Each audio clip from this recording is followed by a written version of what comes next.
Good evening and welcome, everyone. I'm Touro Samuelson, and I'm the Director of Jewish Studies at Arizona State University. I'm also Regents Professor of History and Irving and Miriam Lowe Professor of Modern Judaism. If you've been with us in previous programs, you already know that the Center for Jewish Studies is a unique hybrid unit. We combine an academic program as well as a research center. We serve as an intellectual resource for all aspects of the Jewish experience by offering undergraduate and graduate courses, research conferences, public lectures, and historical exhibits. Jewish Studies at ASU fosters critical inquiry about the past, as well as an invitation to engage in the study of the present, and perhaps we can anticipate the future at least to some extent. We began this semester with 2 lectures on religion and science in order to feature the innovative work that we have been doing here at ASU, especially under the auspices of the Judaism, Science, and Medicine group. Professor Adam Cohen lectured on religion and trust, that was October 5th, and Professor Paul Cassell lectured on religion's role in human evolution, that was October 20th. In October, we also had 2 other programs, a guest lecture by Professor Eyal Feinberg from Texas A&M on campus anti-Semitism. That was October 14th, a very difficult and worrisome topic. And we also held a multidisciplinary conference on Jewish-Muslim relations through the ages. That was October 17th. And in that conference, we featured historians, scholars of religious studies, sociologists, and political scientists from various universities.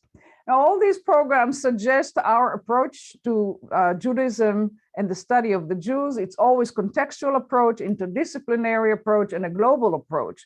And it's important to keep in mind that the study of the Jewish past did not start now. It, of course, started a long time ago, 2 centuries at least, in 1820s in Germany, when the academic study of Judaism began. So this evening, we're going to pay attention to Jewish historical scholarship in Poland before the Holocaust, but also after the Holocaust, namely what's going on today in Poland.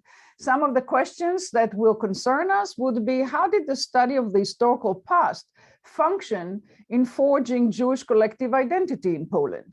How did the study of the Jewish past fit into a national project of modern Poland? Why did a group of Jewish scholars who were fascinated by history devoted themselves to creating both a sense of Jewish-Polish belonging or identity, as well as fighting for their own rights as an ethnic minority? So these are some of the questions that will be explored today, and to do so, we invited Professor Natalia Aleksiun of Touro College, excuse me, which is a graduate school of Jewish studies, and she's also going to be the incoming Harry Rich Professor of Holocaust Studies at the University of Florida. Professor Aleksiun specializes in social, political, and cultural history of modern East European and Polish Jewries, and she has written extensively on the history of Jewish intelligentsia in East and Central Europe, Polish-Jewish relations, modern Jewish historiography, and the Holocaust.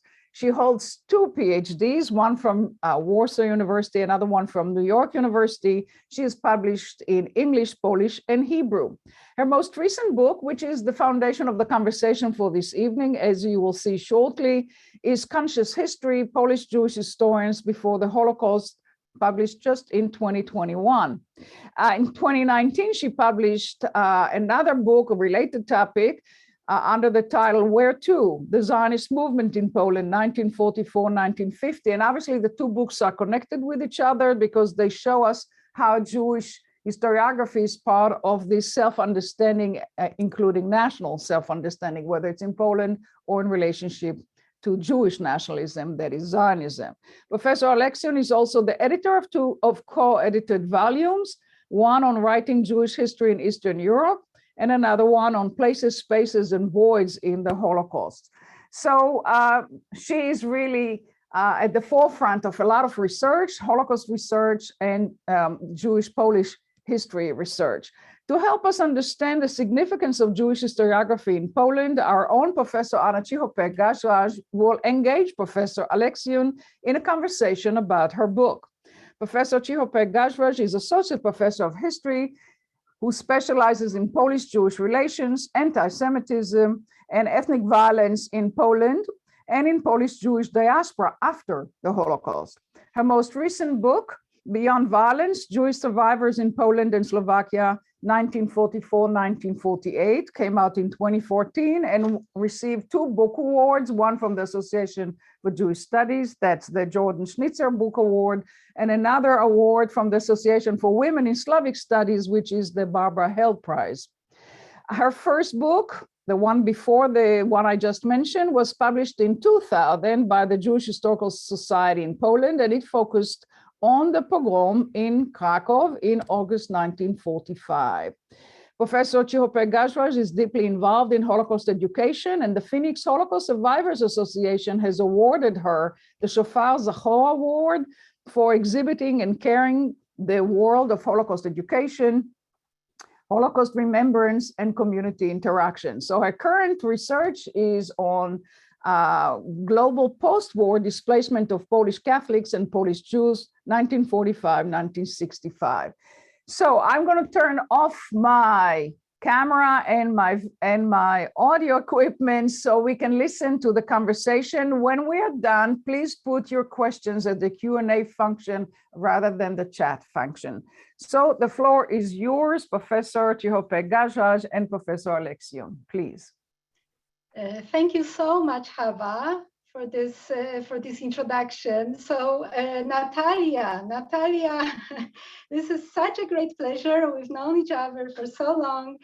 I'm so happy to host you here at ASU again, right? You were our guest almost 10 years ago at a seminar on revival of Jewish studies in Poland. And then you were also with us at the conference in honor of Salo Baron in 2015 that we held both in Krakow and in Tarnów. So you are almost our affiliate faculty at this at this moment. But now I'm so happy that we can finally focus on you, on your work, on your book, which is truly such a tour de force, Natalia. I really, so what it is, you will tell us more about it, and we'll talk about your book in depth, but this is really, it's above all, it's the study of the emergence and professionalization of Polish Jewish historiography in Poland before the Second World War, mainly in the Second Republic, but not solely. You bring, I think, from oblivion, such greats of Polish Jewish historiography, the pillars of Polish Jewish historiography, as Meyer Balaban, Ignacy Szyper, Mojżesz Szor. Your book is also, I think, a history of pre-war Jewish academic life at the universities in Lwów, Vienna, Kraków, Vilna, Warsaw, among others. And it's really, your narrative really showcases you, Natalia, as a master historian with incredible linguistic skills, which give you access to sources in 5 languages, by the way, incredible sources. And with this skill set, you lead your reader through change, continuity, and complexity of this story. And finally, and most admirably, as your reviewer Nancy Sinkoff put it, your book, and I quote, mercifully rejects the teleological reading of Polish Jewry as a doomed community, end of quote. The Shoah is there in your book, it's in your epilogue very powerfully, but it does not overwhelm your whole interpretation. Your book, I think, truly stands together with such recent achievements in the study of Jewish historical writing as Samuel Cassow, book about Emanuel Ringelblum, or Nancy Sinkoff's book about Lucy Dawidowicz. So this is just my short entree, and I will let you give us your introduction. After Natalia's introduction, we will have a conversation. I will pose a few questions to Natalia. And after we are done, I will harvest questions from you, from the public. you can post them in Q&As box. So Natalia, the Zoom floor is yours. Thank you so much, Anya. And we won't pretend that indeed we know each other for a long time. And thank you to Chava Tirosh, and I'm very grateful for the invitation and a chance to be in a dialogue about my historians with one of my favorite contemporary historians. And thank you for your extremely generous words. I think I will go to sleep very happy tonight.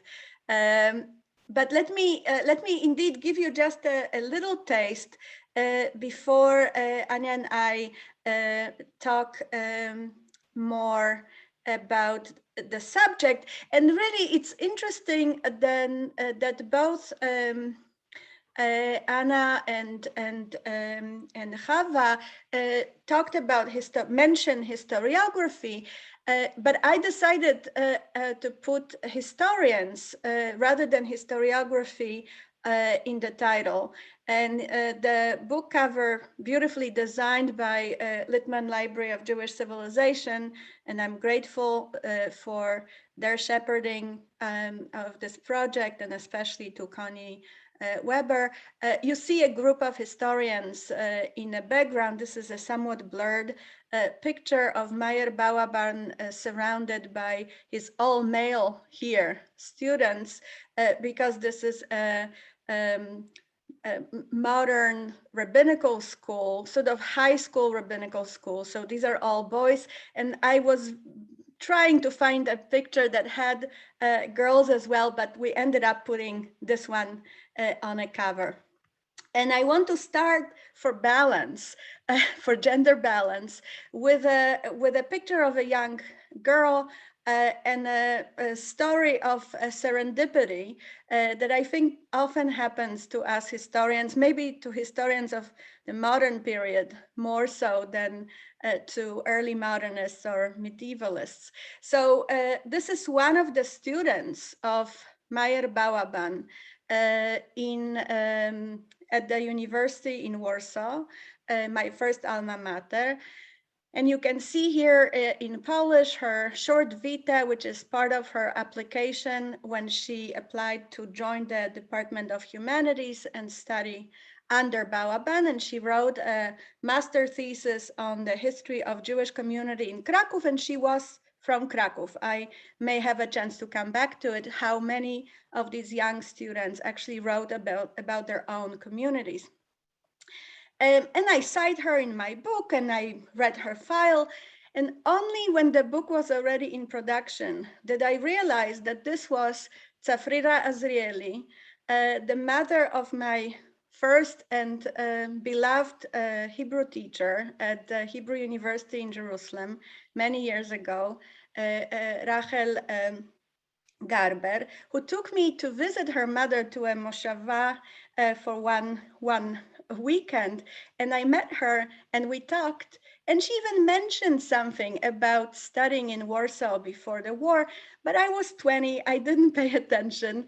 I didn't sit down with her to interview her about what she remembered of those years. So somehow she was present in my project many years later without me making this connection.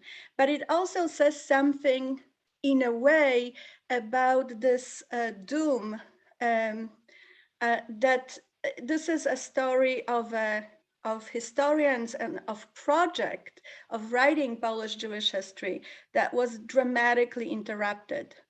The books were destroyed, the libraries were destroyed, the collections were destroyed, and the community of readers, the primary audience, was also to a large extent either destroyed or dispersed. Most of the survivors left Poland. And so in some ways, Franciszka and Tzafrira, this young girl who then went on to teach Jewish history for many years in high schools in the north in Israel, for me became a symbol of how interconnected with the post-war challenges the story is. And another, just a short slide to show you part of the cohort, part of this group that I set out to trace, to describe, to ask questions of. And you see pictures of girls. This is pictures from their high school diplomas, which when they were included in the file gave me a chance to see their faces, as it were. And they came from all around Poland, and they came to Warsaw to study Jewish history, to study Polish Jewish history, and to study under Meyer Bauerban. Now, of this cohort, I'm sure, also because of the masterful work of Sam Kasso, we know well of Emanuel Ringelblum, the creator of Onek Shabbat, of Underground Warsaw Ghetto Archive, but he has a life, of course, before as a professional academic historian, and also as someone who organized various forums for young Jewish historians to discuss methodology, to discuss sources, to exchange ideas, and of a cohort that included many people younger than him, who really seemed like, when Meyer Bauerban, the founding father to large extent of this project, when he was speaking in 1938 at his jubilation, he was looking into the future with a kind of intellectual optimism. There wasn't that much optimism in general otherwise, for political reasons, of course, and I found snippets of his great sense of crisis and worry around this time. But in terms of scholarship, he thought that he was looking at a group that will continue his project of writing Polish Jewish history, and the ways in which he envisioned this project, I hope we'll have a chance with Anya to go into greater details of. Also, you mentioned all these geographic centers, so I just wanted to show you for a moment a map with the 4 universities where Jewish students attended in large numbers. There was also a university in Poznań, but with very limited number of Jewish students attending, and a Catholic university in Lublin, which for obvious reasons was not a center of Jewish academic life. But really, of those 4, in terms of the project of Polish Jewish history writing, Warsaw emerges as the most important one, and I will hopefully go back to why.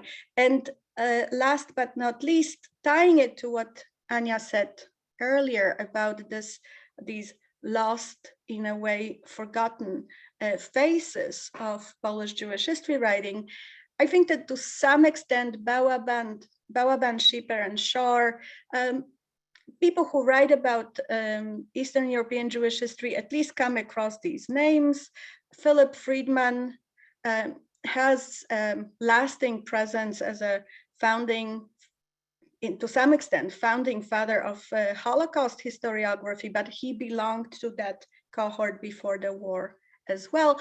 But I'm very interested in people who really disappeared, like this young woman, Sarah Eisenstein. I don't know what happened to her. I didn't find her in any list of survivors.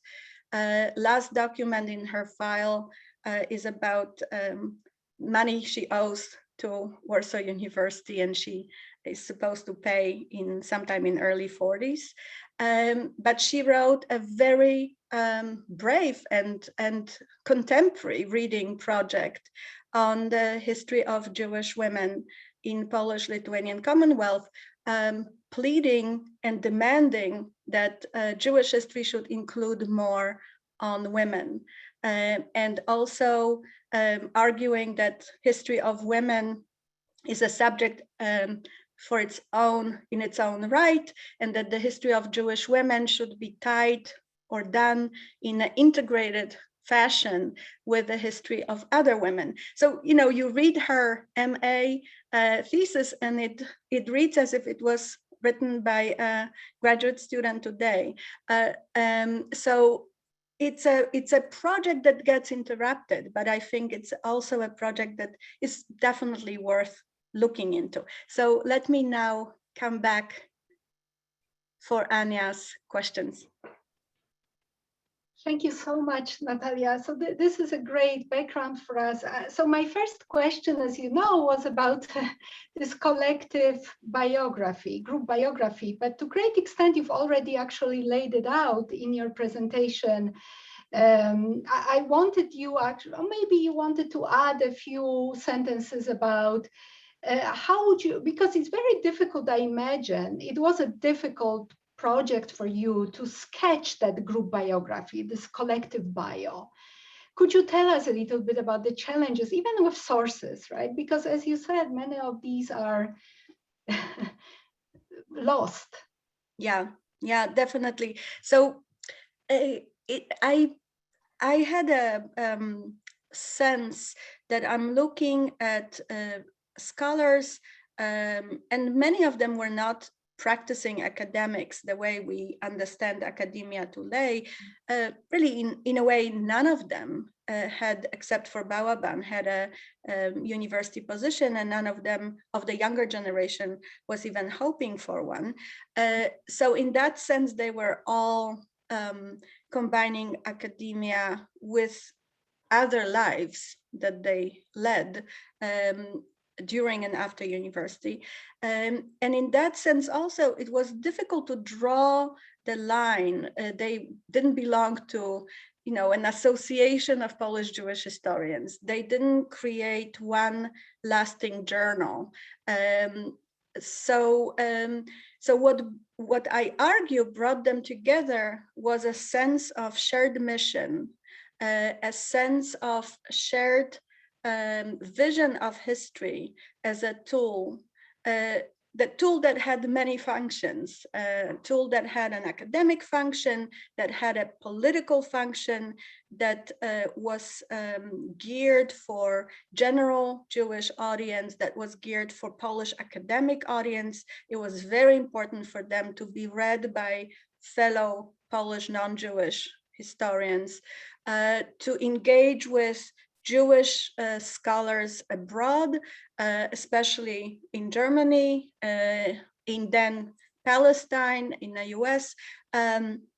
So this project of academic and popular history that is both Polish and Jewish, is something that makes them, in my understanding, into a group, into a collective biography, and they aren't even necessarily of the same generation. If you, I showed you a picture of Meyer Bałaban, the other two founding fathers, Mojżesz Moses Shor and Yitzhak Ignacy Schipper, and the fact that they have two versions of their first names is also very telling, because they function in more than one linguistic cultural universe.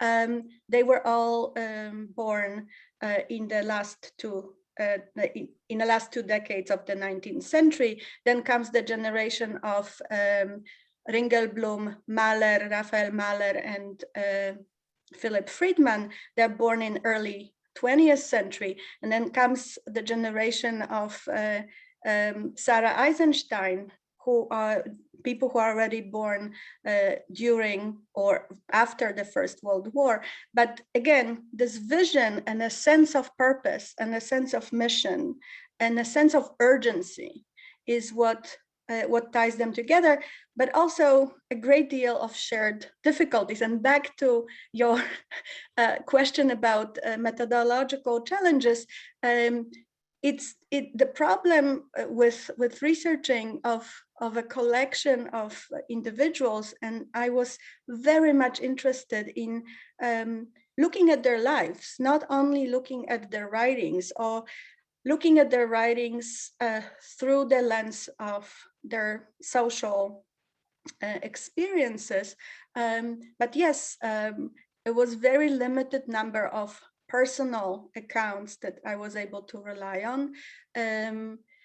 There are some biographical accounts written by Raphael Mahler, one of the few survivors of that group who actually left Poland before the war, but it's not very elaborate.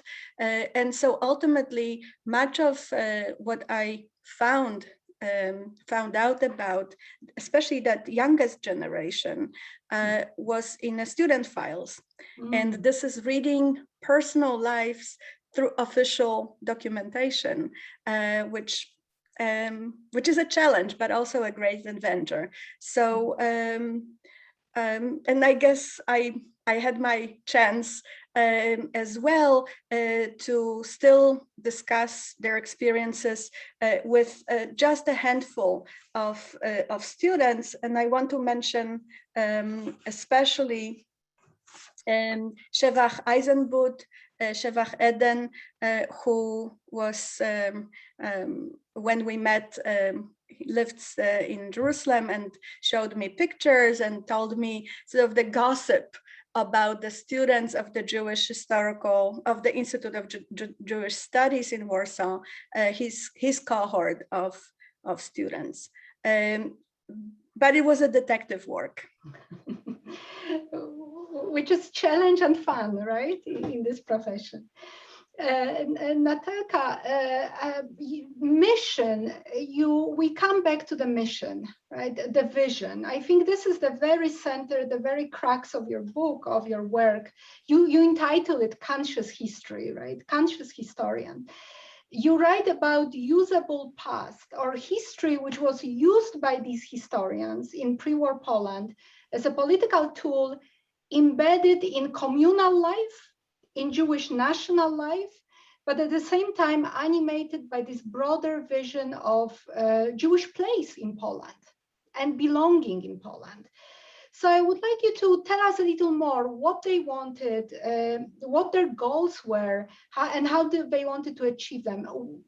About this urgency, if you could tell us more about that. It's a great question. Thank you.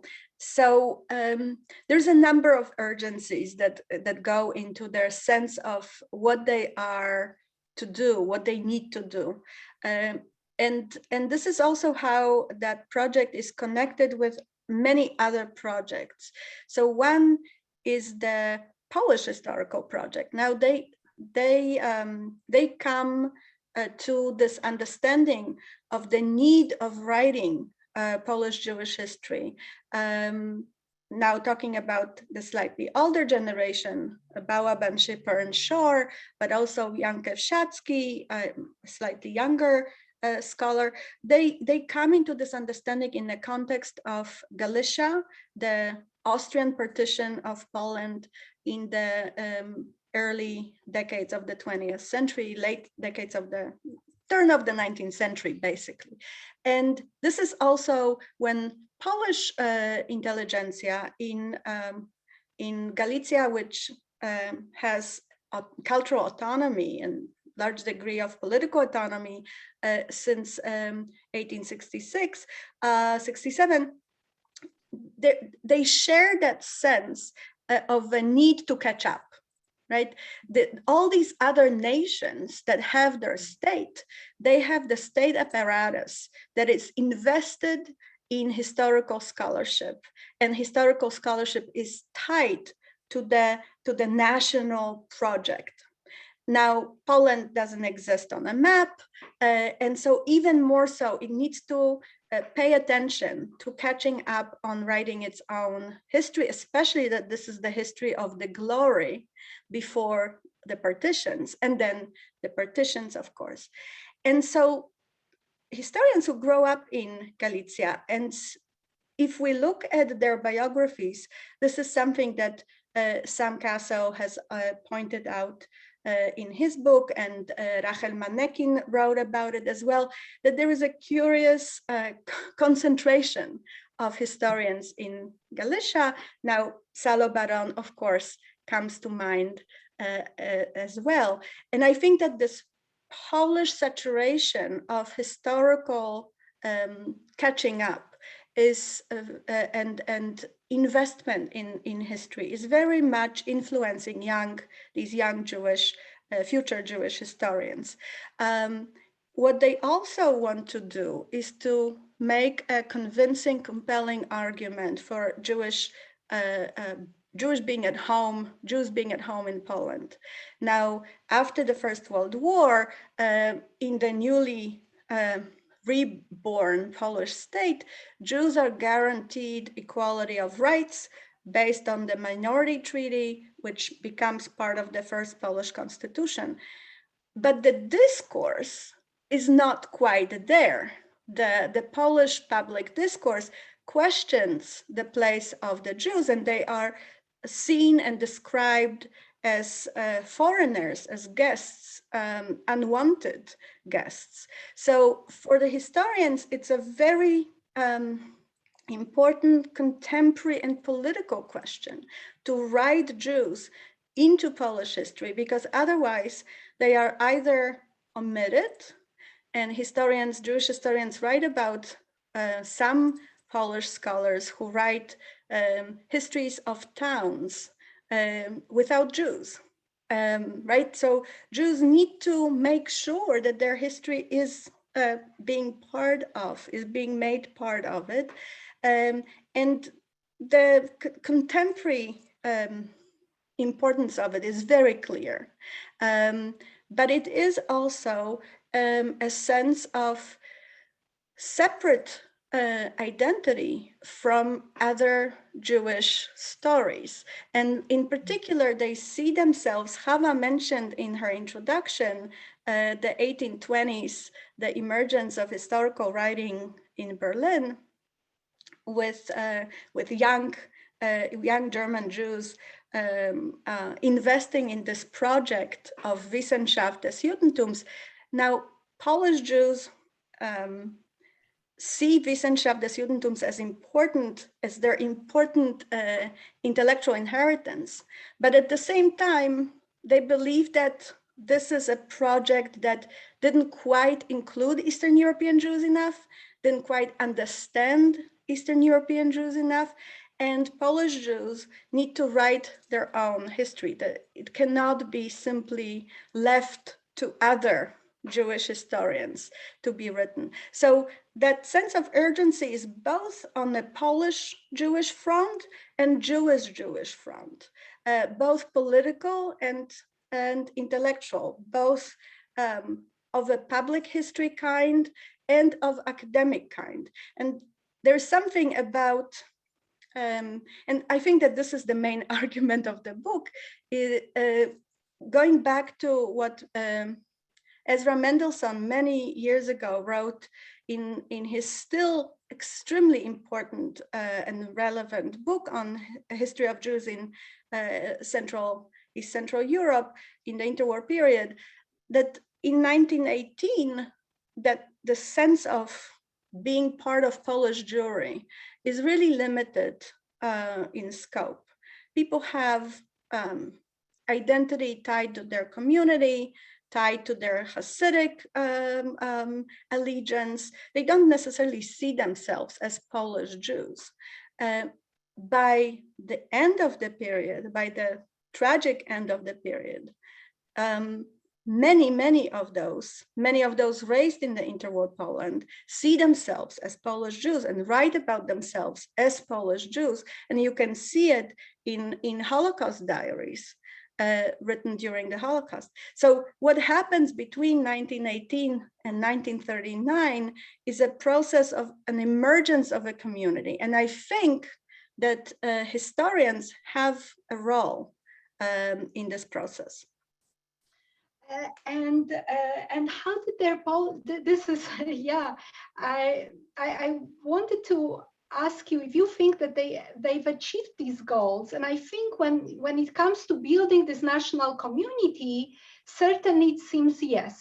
But other goals about political goals, creating for themselves the sense of belonging. We are here in Poland, we belong, and we deserve to have rights. That less so, how would less you... so, less so. And yes, this is something that I find ironic and fascinating at the same time. It seems to me that, again, when Meyer Bauerban and Ignacy Schipper, Yitzhak Schipper and Moses Shor are educated and sort of come of age as emerging scholars in Galicia, they are doing so in a very favorable milieu, which is not to say that things are ideal, but there is a rather important group of Polish historians who see a place for them and who believe that Polish non-Jewish historians are obviously not going to learn the languages, but these Jewish students have the languages, have the tools, and they should do the work that will be part of broader Polish historiography. And this is that inclusive vision of Polish historiography that would not be just historiography of ethnic Poles or of Catholics, but rather of the version of Polish-Lithuanian Commonwealth, a civic identity rather than ethnic, narrow. And so I think that there is a sense of hope and a sense of opportunity and an opening that, again, this older generation is socialized into. There is a competition founded by a Jewish banker from Warsaw, Hippolyt Wawelberg, a man of many fascinating projects, both Polish and Polish-Jewish. But he gives money to a university in Lvov so that there should be a competition for the best thesis on Polish Jewish history. And all those founding fathers actually, not together, year by year, they win that competition. And as a result, their books also come out because the money allows for publication. But this is a project that the university supports, and all the major historians are part of the committee.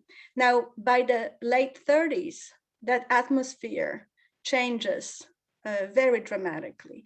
And so both in terms of intellectual context, now they are still being read, they're being reviewed, their articles are published in general Polish journals, but less so.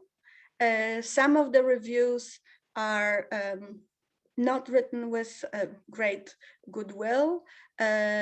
You can very much read there an ideological project of putting down Jewish historians. And there what is perceived as criticism of Polish history. And in political terms, I remember reading the speeches made in the Polish parliament by Jewish representatives, which included university-educated representatives as well as traditional Jewish elite rabbis, and they evoke history. Some of them refer to the work of historians quite literally, but this very much reads as a monologue. They talk about, we've been here for hundreds of years. This is also our home, and in the transcripts from the protocol, you can see the boos coming from one side of the parliamentary seats.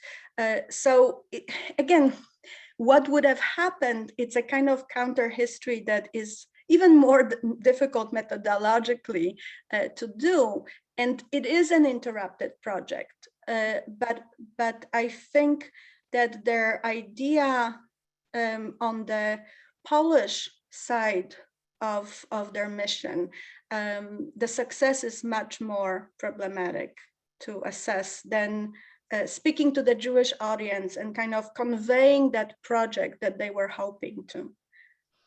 And by the way, I was blown away how contemporary their production was at the time. I mean, it was local history, social history, urban history.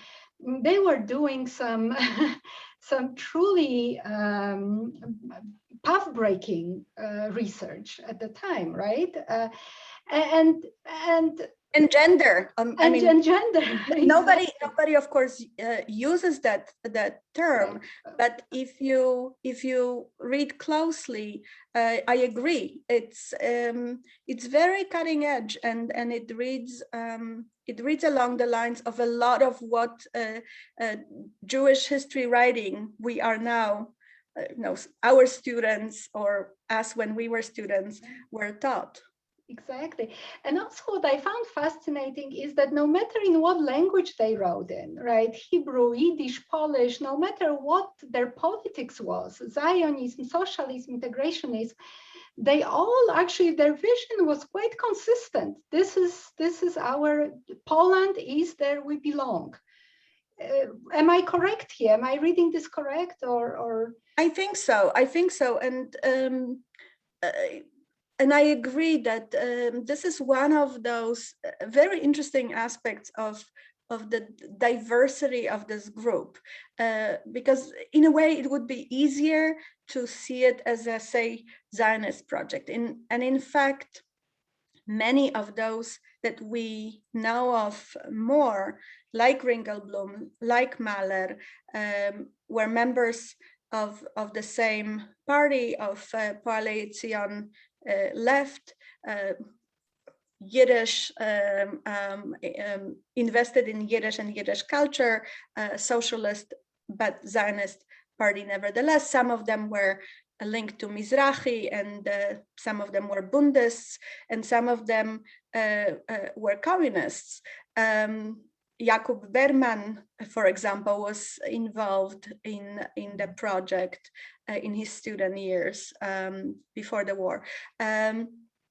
But what ties them is really the sense of, yes, the sense of importance of the past, and the past being tied to Poland and to Polish and Polish Jewish culture, economy, politics. They're also interested in legal status. They are interested in economic interactions. They're interested in material culture. So party affiliations, they don't seem to matter as much as we would expect. And so I think that in some ways this is one of those political phenomena. For example, Częstochowa, I don't know if anybody in the audience has family links to Częstochowa, but this was a stronghold of Bund before the war, and they were organizing a project of writing their local history of Jews in Częstochowa and inviting professional historians to tell them how to do it best. But they included Jews from all political affiliations. So clearly there was a sense of collaboration on the front of the past. Mm-hmm.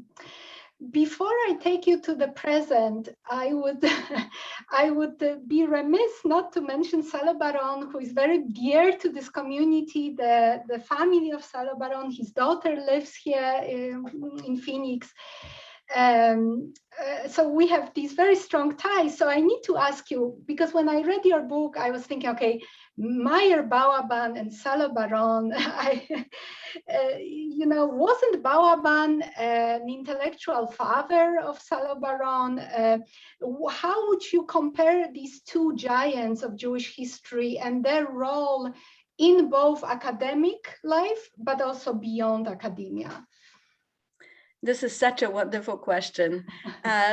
So I don't think that there is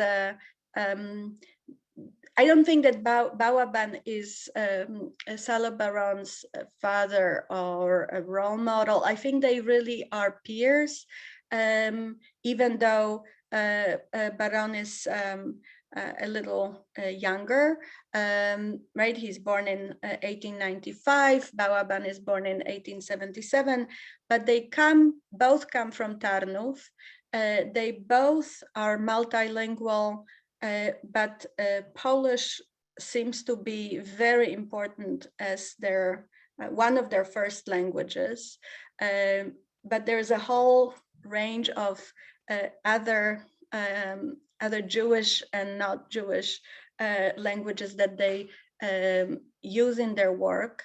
They both are academically educated. They both have ambitions or interest in rabbinical training, although Balaban doesn't quite have the formal one. He is serving in that capacity during World War I. But what binds them together, and I think that this has roots in the Jewish intellectual context in Galicia, is they both are interested in writing integrated Jewish history that pays close attention to the non-Jewish context, even though they both are interested in writing about Jewish community history. Mm-hmm. And that duality is important for both Baron and Balaban. And then something that is, I think, even more unique to them, both of them together, which is the non-lachrymose vision of Jewish history. Probably one of the most important and cited and referred to interventions of Salo Baron in Jewish historiography that really continues to be a source of inspiration. But Balaban was very much of that view as well, both in terms of his writing. There is always this attempt to show the Jewish presence in various towns or regions had moments of crisis, but they were not permanent. That there was a great deal of interest in Jewish economic contribution, etc., etc. And this is, again, characteristic for other Galicianers as well. And just before our discussion, I was actually looking at Philip Friedman's article about from 1950s about the development of Holocaust historiography. And he there speaks about what he calls Leidensgeschichte, the martyrological conception of Jewish history, about the Holocaust, that Jews should not fall, or Jewish scholars should not fall for the trap of martyrological history. This is very much coming from the context of what both Balaban and Baron were writing. Now, there's an important difference. Balaban really remained a historian of Polish Jewry. He wrote local studies, very important, I think still written in a very colorful way, full of individual persons, men and women of Lwów and Kraków. He wrote on material culture, but this is all really Polish lands, or Polish-Lithuanian Commonwealth lands.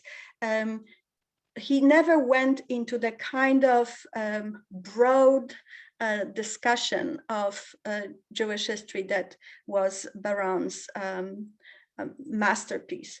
They both were very early appointments at universities.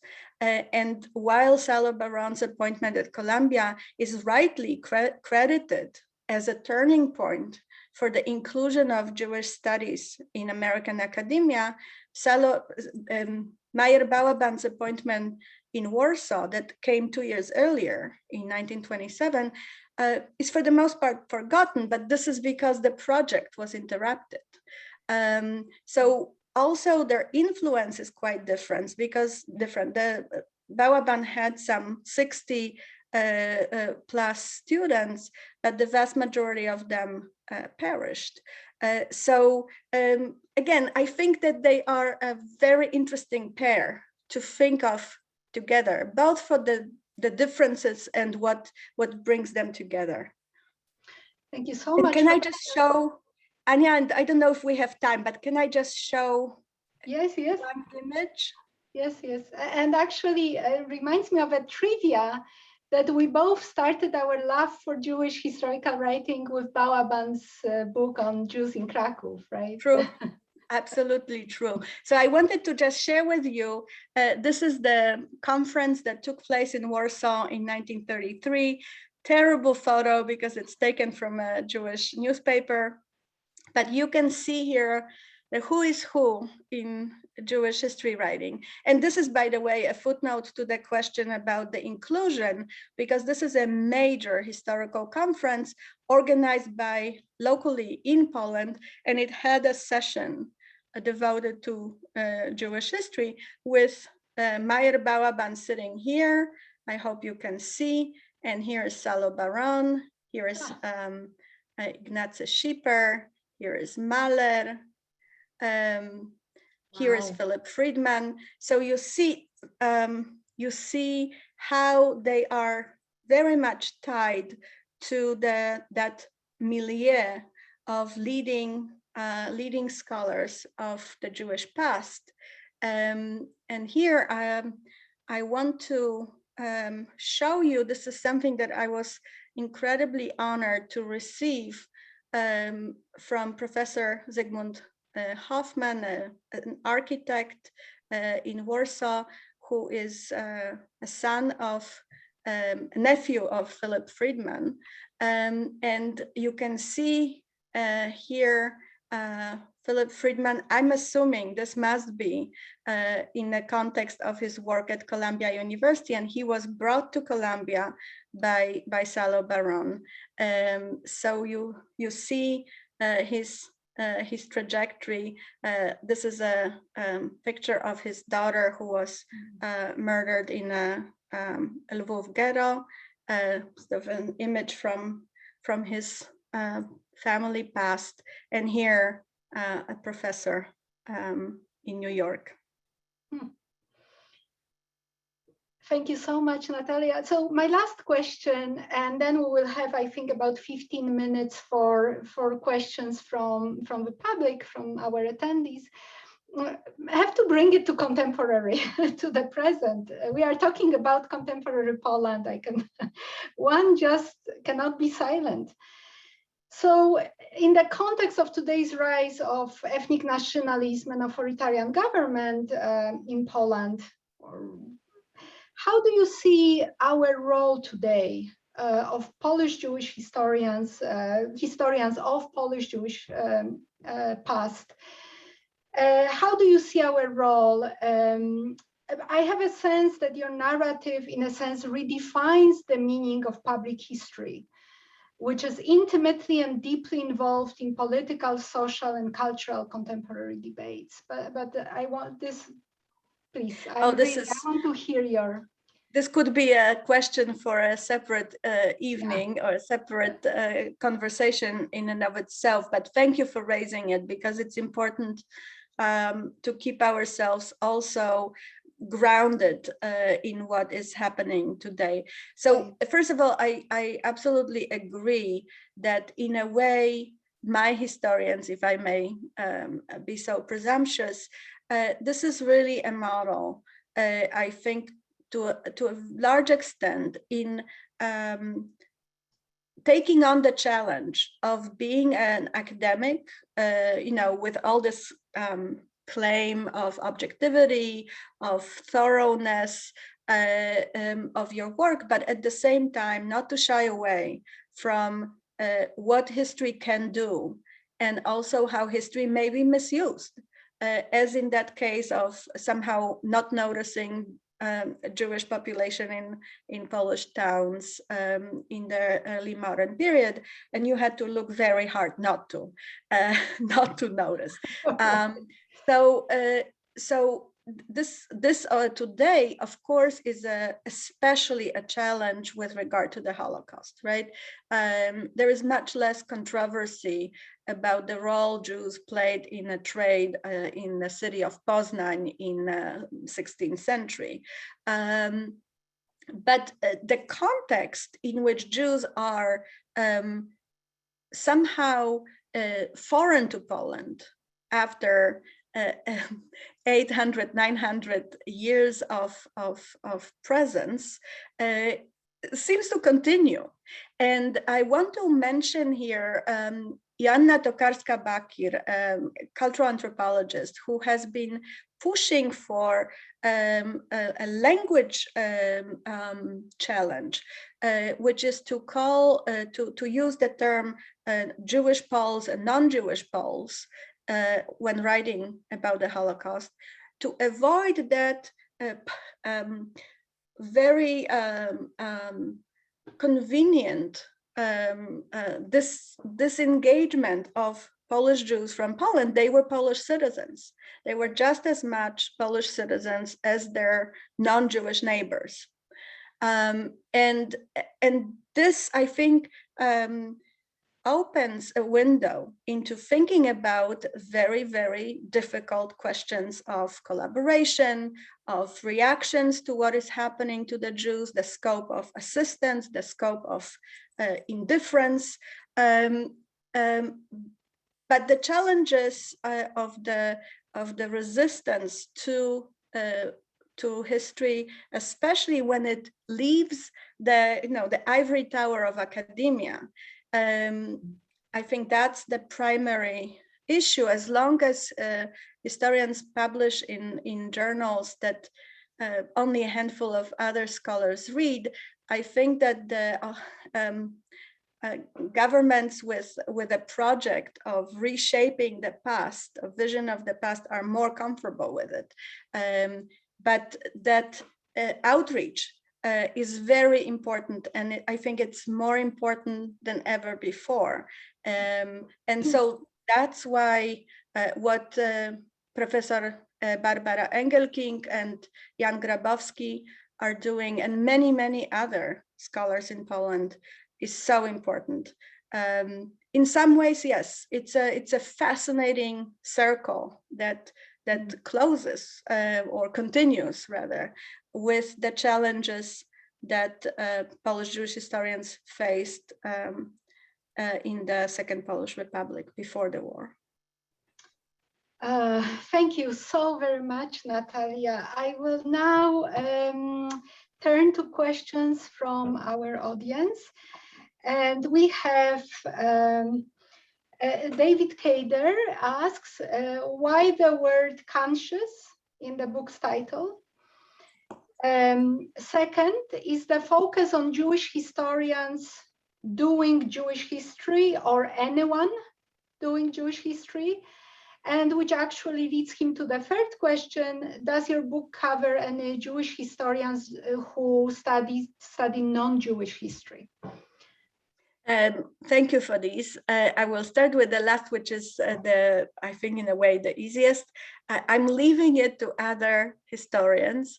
In a way, I think it would be fascinating to see Jewish students of history who write about monastic orders or about history of this or that diocese, right? Very quote unquote not Jewish topics. And there are scholars like this, especially medievalists.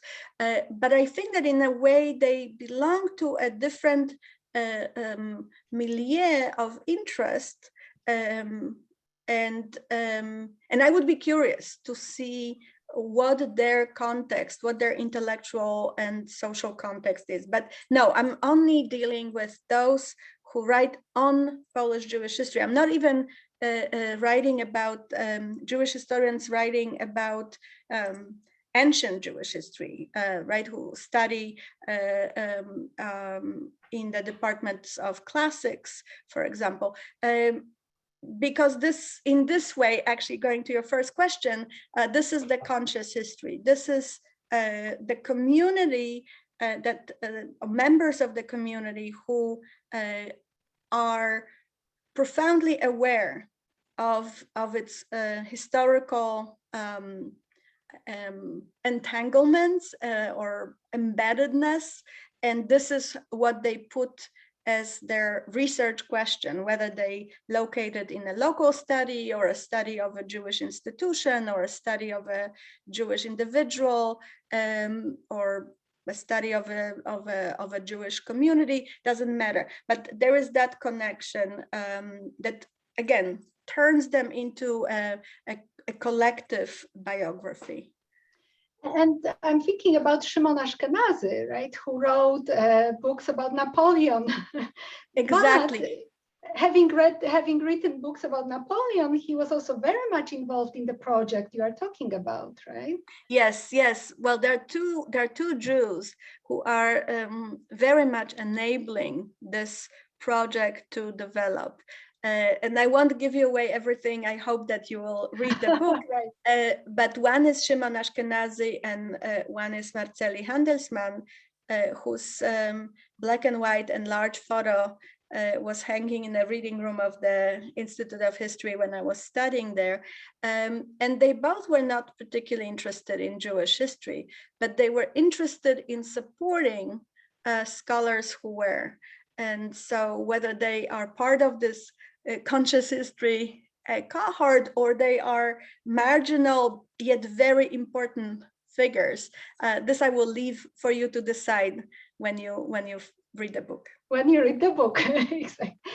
And we have our student, Adam Perez, asking, was there engagement between Polish Jewish academics and academics from other minorities in the Second Republic, Ukrainian, Belarusians?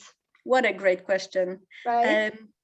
Fantastic question. So you may know that there was a political project known as a minority bloc, right, in which minority representatives in the Polish parliament, German minority, Ukrainian minority, Jewish minority, so blocked together to demand certain policies from the authorities in exchange for their support of the government in a crucial vote.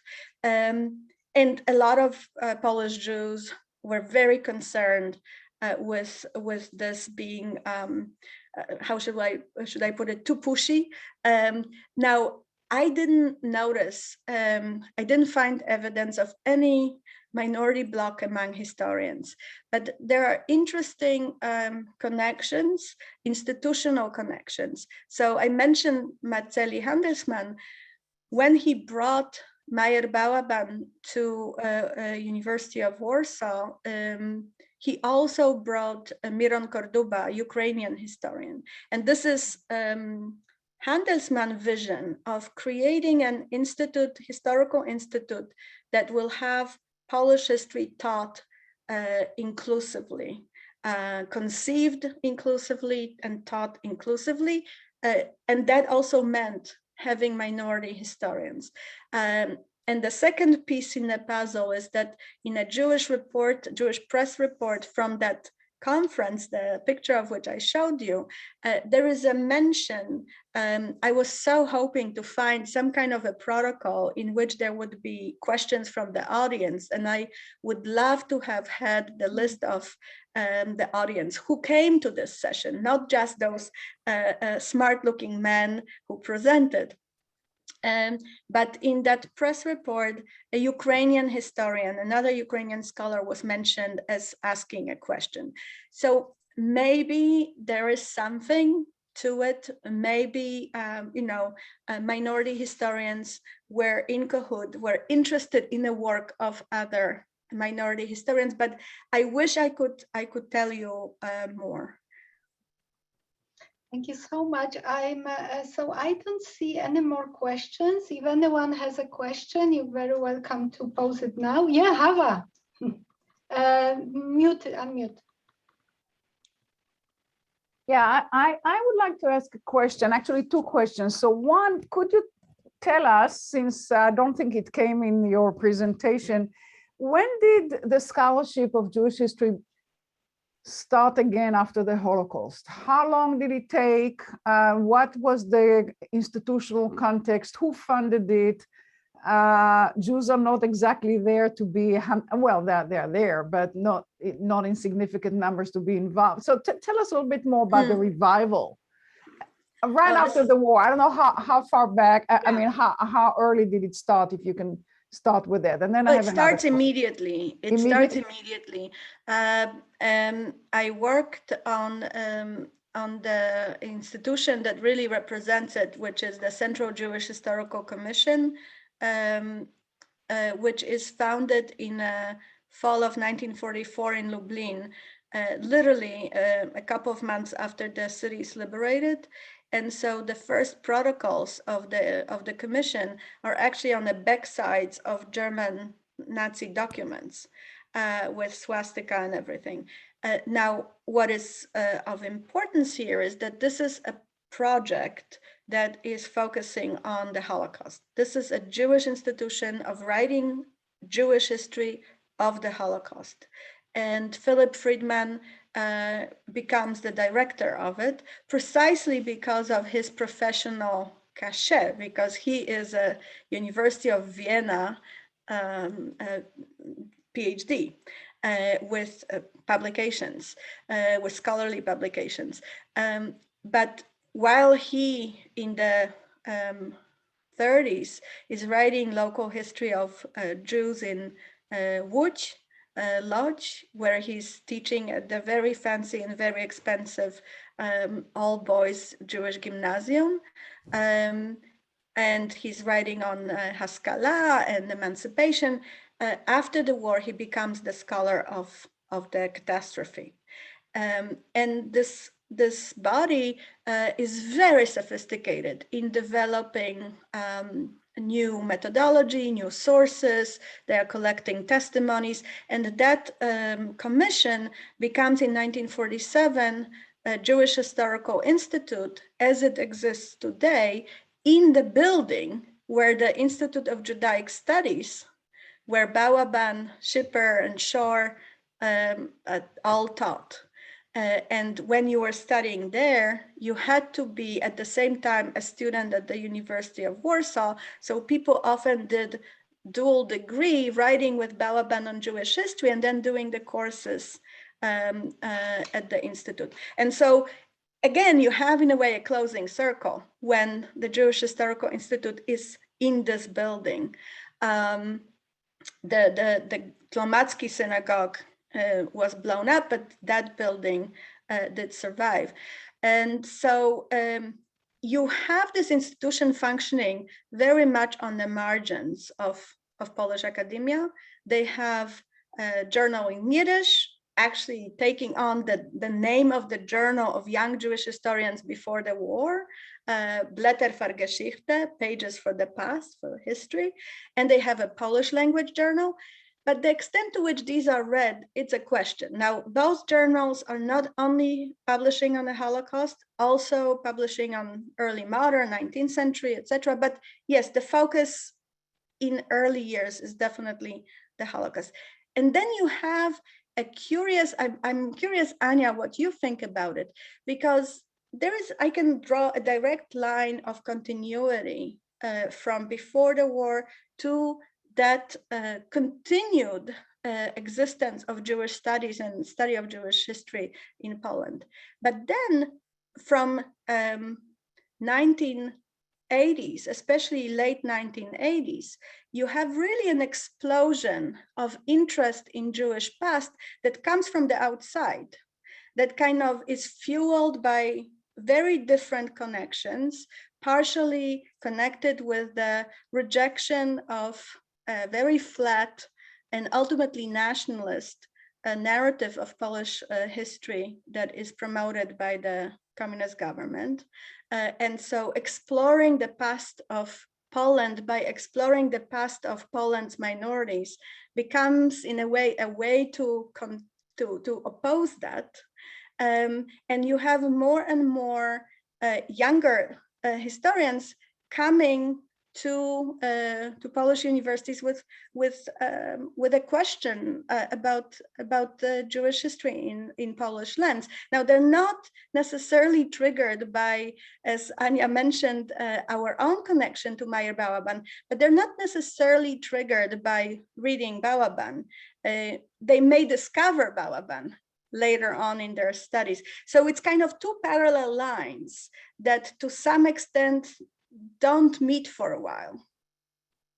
So, okay, so that leads me to another question, which is intriguing to me. You mentioned how the historians in the interwar period were really very advanced in their research project and in their methodological sophistication, local history, social history, urban history, and so forth. So isn't that all related to the fact that a good number of them are communists or socialists, or they're part of the kind of a Marxist approach to history that enables them to do this stuff, which in the 1930s was not so unusual, but today we think we discover we discover history. things over and over again. I agree. I mean, there is very much this push for studying everyday Jews, right? Not focusing on rabbis, not focusing on what were the topics for historians, whether professional or historians of this Shalom Buber's kind, right, who were not officially trained. But writing about working class Jews. Bella Mandelsberg is actually my favorite, also because she comes from a rather wealthy family in Lublin, but she's another member of Palais Zion Left, and she writes her MA and her PhD on Jewish artisans and their struggles. Their struggles not only against Christians, but their struggles, against well-to-do bourgeoisie. Exactly, well-to-do Jews who oppress them. So yes, I agree. This is very much in the air, in the political air for this group. Mm-hmm. Okay. Thank you very much. So one last question. I know that it's like a deep night for you, Natalia, but I'm only getting started, so. One more just wonderful question from our wonderful colleague now she's in New Jersey. She just wrote a great book about childhood in occupied Krakow, Jasia Śliwa, who asks, and this will be our last question. How did the location and city where the historians attended university, their environment, affect their approaches to history? So Galicia, Warsaw, Vilna. That's a great one. That's a great one. And yes, after you read my book, you should definitely read Jana Śliwa's book on Jewish childhood in Krakow. A very, very important study. Well, yes and no, I would say, because my conclusion is that people tend to flock to Warsaw. I see students who would have much easier life, much shorter commute, as it were, if they went to Vilna or they went to Krakow. But if you check the number of theses written on Jewish topics in those other universities, they're minuscule. And the atmosphere, I alluded to it earlier, the atmosphere in most places changes. I found, for example, a letter written in the late 30s of someone who wanted to attend aspirantur of the EVA Institute in Vilna, the Jewish Research Institute, sometimes translated as Yiddish, but I would argue that really Jewish is the right translation, who is writing from Galicia saying, I would like to write my work on a Jewish topic, but my advisor in Lviv told me there's no way it's going to be accepted. So I'm writing to you, and I promise I'll learn Yiddish, because he's a Galicianer, he's Jew from Galicia, he has no Yiddish, he's linguistically utterly Polonized. So I think that the city tends to be more and more Warsaw. What is important, and it's part of your question, is where they come from and how their social background then becomes transformed or reshaped through their academic training. But I believe that we don't have time for taking this question much further, but thank you. This is a wonderful opening for yet another look at this group. Thank you so much. Thank you, Natalia. That was wonderful. Thank you, and I don't know. Good night. Let me just mention to all of you, and again, thank you, Natalia, for very informative and enlightening, really, lecture that we learned a lot of stuff that we don't normally have access to this material.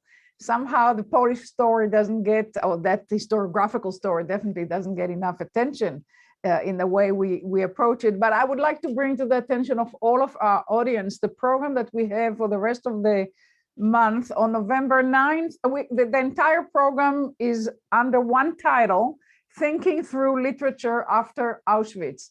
So we're going to think about how can we write poetry, how can we write novels, what kind of writing is possible, both philosophically and aesthetically, after the Holocaust. So the first program is on November 9th, then we have a program on November 16th, and then a panel that will discuss both of those programs on November 30th. So maybe, Lisa, if you can put the in the chat, maybe a link to that. But in any case, if you're on our mailing list, you probably received information. So I look forward to seeing all of you in those very interesting and exciting programs that will be delivered by professors of Jewish studies at ASU. So good night, everybody, and we'll see you shortly. Thank you.